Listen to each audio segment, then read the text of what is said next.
You have all probably known about the new generation of My Little Pony. Friendship is magic. It has for one reason or another become an overnight sensation. Whether or not you like the show yourself, you have to admit that its success is impressive. However, it raises a question.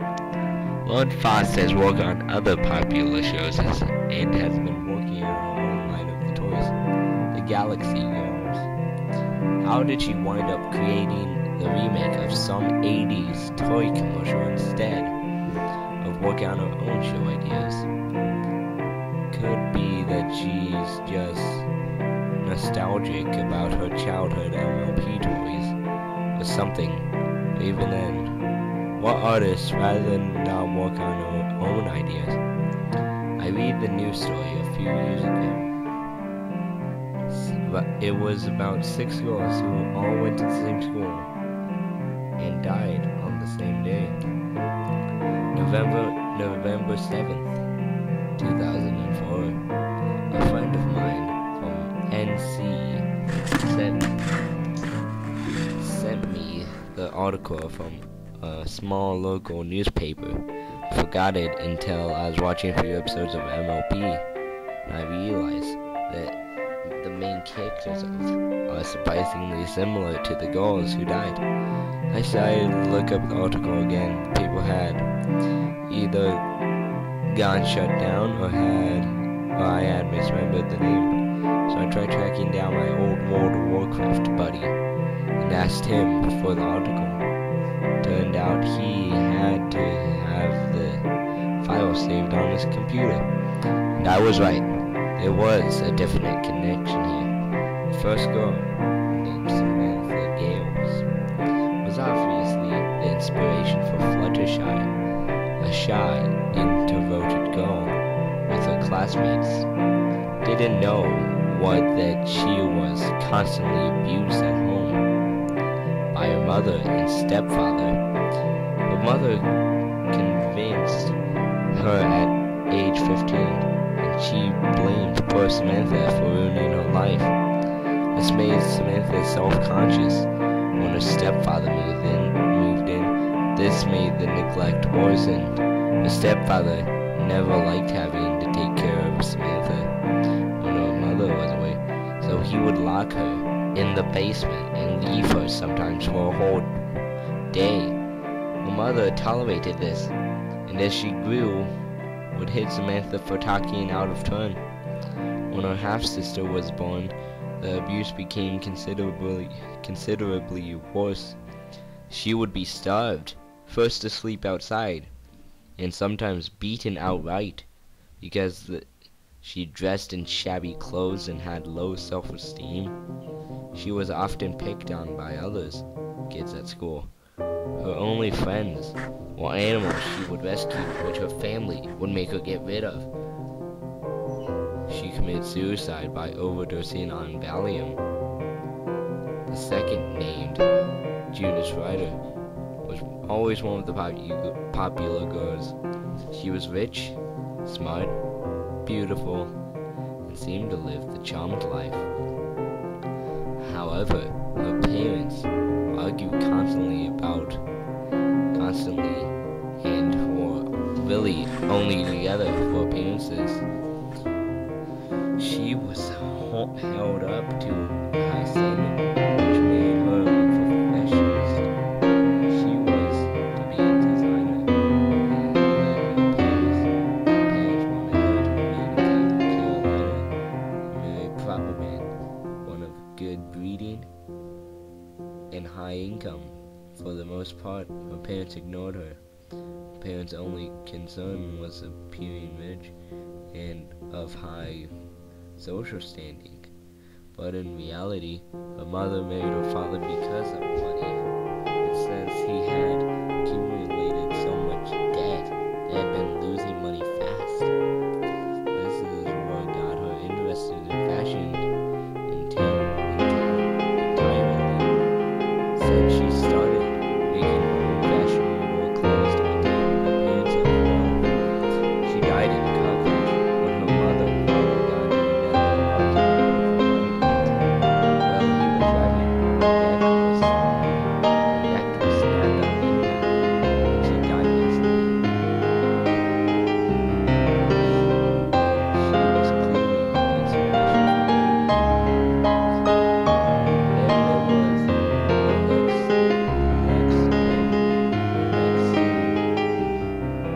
Alex Matthews.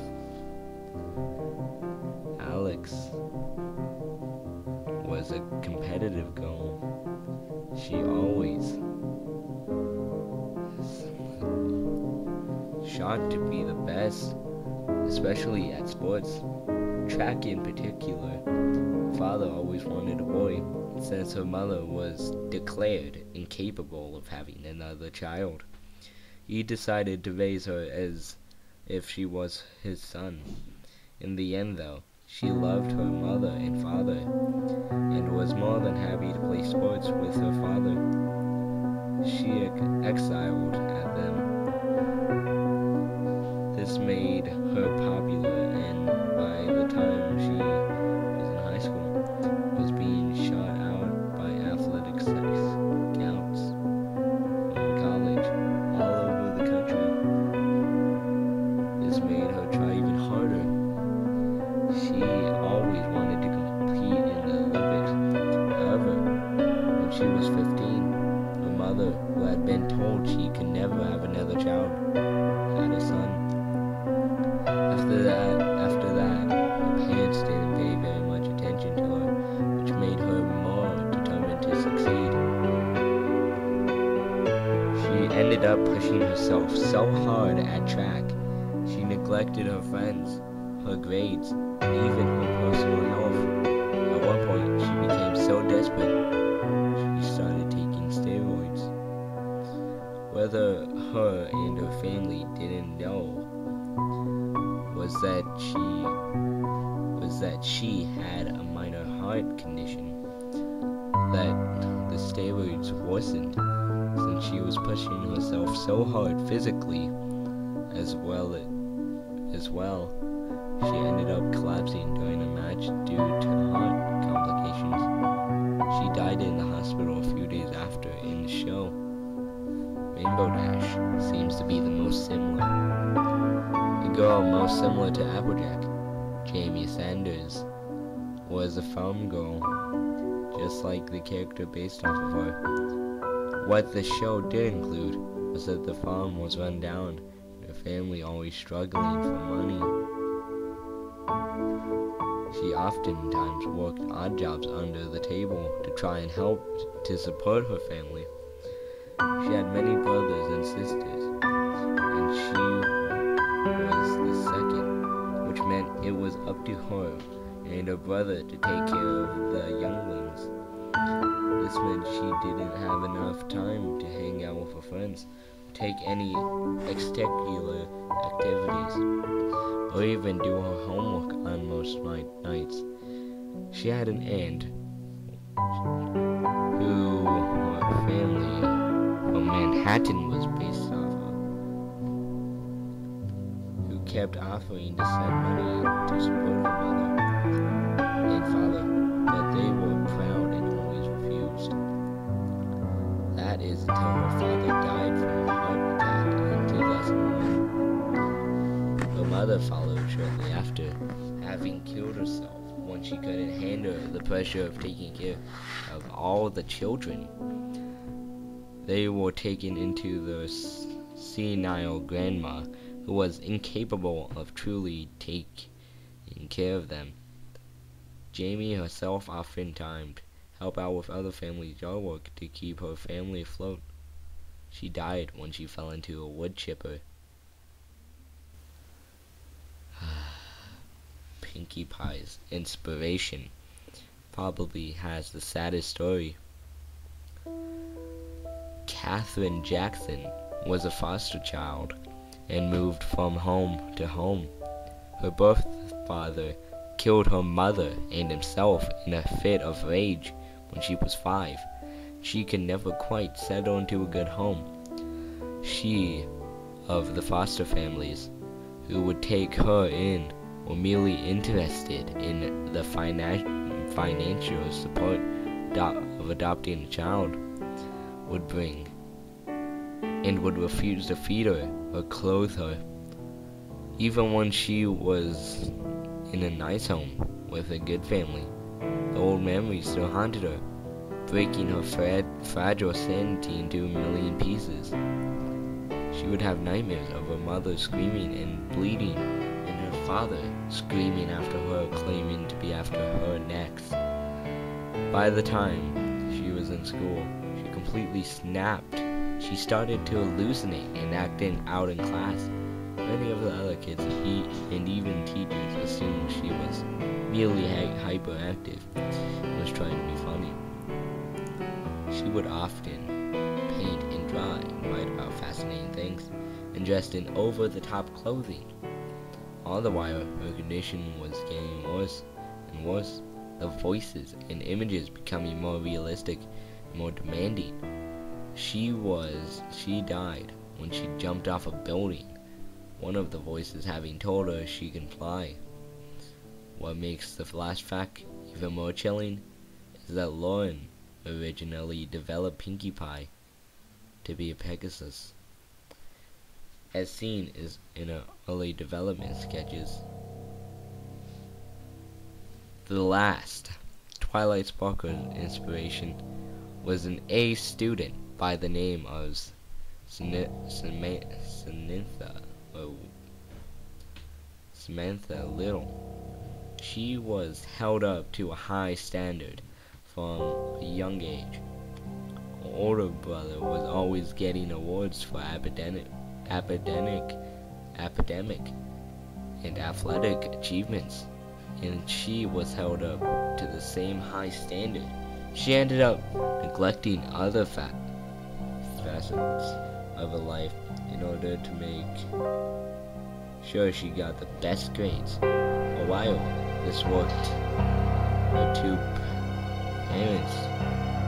parents were proud of her accomplishments and bragged to their friends about having not just one genius child, but two. This is until a local private academy for the gifted started to become interested in her, among several other charms. But among several other students, she knew that this would be the best opportunity she could have to prove herself as the perfect child. But this pressure was high. She knew that there were limited spots for students, and she knew there would be a test and an essay required to get in. So she became a little desperate. She studied to the point where she would hardly eat and never sleep. As the test closed in, she panicked, and she opted to find an essay online to copy. The test resorted to cheating. She was caught and horrified. She sank into a deep depression, eventually hung herself, save herself the shame of being an imperfect daughter. You might be wondering now why Lauren Faust would be inspired to make a sweet children's show inspired by such depressing events. Perhaps she felt some odd need to give the girls closure, or perhaps to tell her story in any way she could. Think about it. In the show, Fluttershy is able to take care of all the animals she adores. Rarity is a successful designer with loving parents. Rainbow Dash is in fact a great athlete. Applejack has a successful farm. Pinkie Pie is happy with not a care in the world. And Twilight Sparkle was accepted into an exclusive school. Maybe, just maybe, she just wanted to give these spirits of these girls what they always wanted. And I think they're happy.